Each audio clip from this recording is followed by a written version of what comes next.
Hey everyone, and welcome. Today we're diving into a material that is, well, literally all around us. Plastic.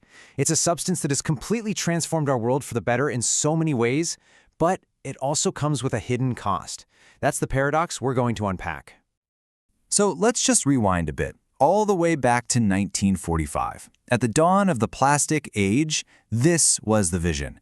It wasn't just a new material, it was seen as pure magic. People imagined this amazing, colorful, utopian world where we could create anything we wanted, a world free from decay.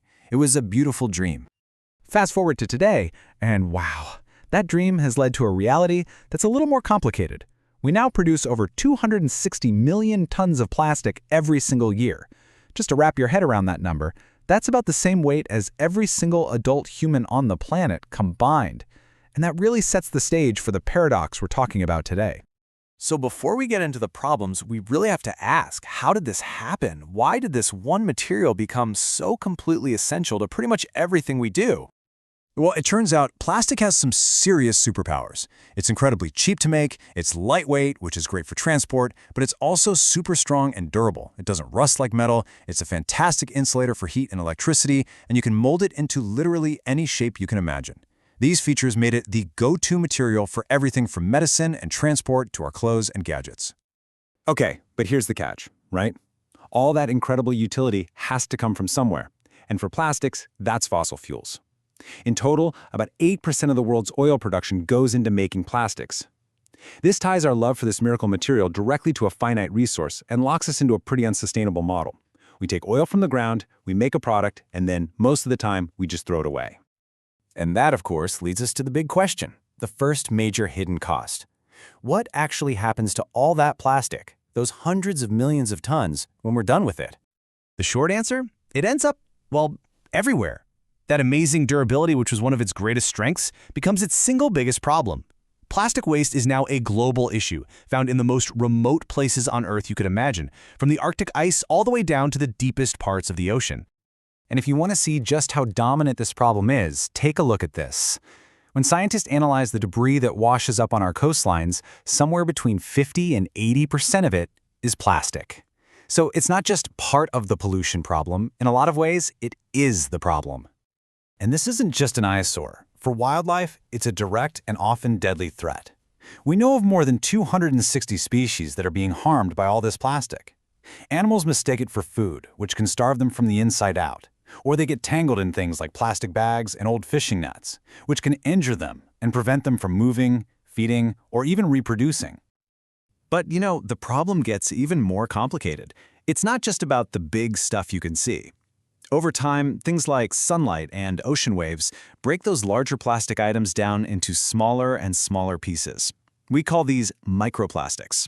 And these tiny fragments are showing up everywhere, in our soil, our water, and even the air we breathe. And you can probably guess where this is going. If these plastics are everywhere in the environment, it's not just a problem for animals. There's growing concern that it's becoming a problem for our own health too. So here's something you might not know. A lot of the time, the danger isn't the pure plastic itself. It's the cocktail of chemical additives that are mixed in to give plastic its special properties, like making it hard, or soft, or fire-resistant. The key thing is, these chemicals aren't glued in. They can actually leach out over time. You've probably heard of the two big ones, BPA, which is used to make plastics hard and shatterproof, like in some food containers. And then there are phthalates, which do the opposite. They make plastics soft and flexible, like in kids' toys or vinyl flooring. They're in countless products we use every single day. Okay, so here's the really crucial part. Many of these chemicals that can leach out, including BPA and some phthalates, are what scientists call endocrine disruptors. What does that mean? It means they can basically mess with our body's hormone system, the super complex messaging network that controls just about everything. Now, to be clear, the research here is still evolving, but studies have found correlations between higher exposure to these chemicals and a bunch of health issues. Again, that doesn't prove one causes the other, but the links scientists are uncovering are raising some pretty serious questions that we need to answer. Okay, I know that was a lot, and it sounds pretty bleak, but this is where the story pivots. We are not powerless here. In fact, there's a huge global effort underway to find real, workable solutions and to build a much smarter future for plastics. We all grew up with the 3 R's, right? Reduce, reuse, recycle. Well, the thinking has evolved. To really get a handle on this complex problem, experts have expanded that framework. We now talk about the 5 R's. The first 3 are still the foundation, just using less stuff in the first place. But then we add recover, which is about capturing energy from plastic waste that we can't recycle. And then the last one, redesign. This is the big one. It's about fundamentally rethinking plastics to create a circular system instead of our current disposable one. And that last one, redesign, that's where things get really exciting, especially when we talk about future trends. There's a whole field called green chemistry dedicated to this. The goal is to invent brand new plastics and materials that are just as effective, but are designed from the very beginning, from the molecular level, to be safe, non-toxic, and sustainable. And there's a real reason we need to move fast on these solutions. Get this, the amount of plastic made in just the first 10 years of this century is getting close to the total amount of plastic made in the entire century before it.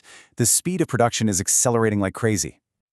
So, it all comes down to this. Plastic was, without a doubt, a miracle material that helped define the 20th century. But its future, whether it remains a symbol of waste and risk or becomes a showcase for smart, sustainable innovation, that's the story that we get to write in the 21st century.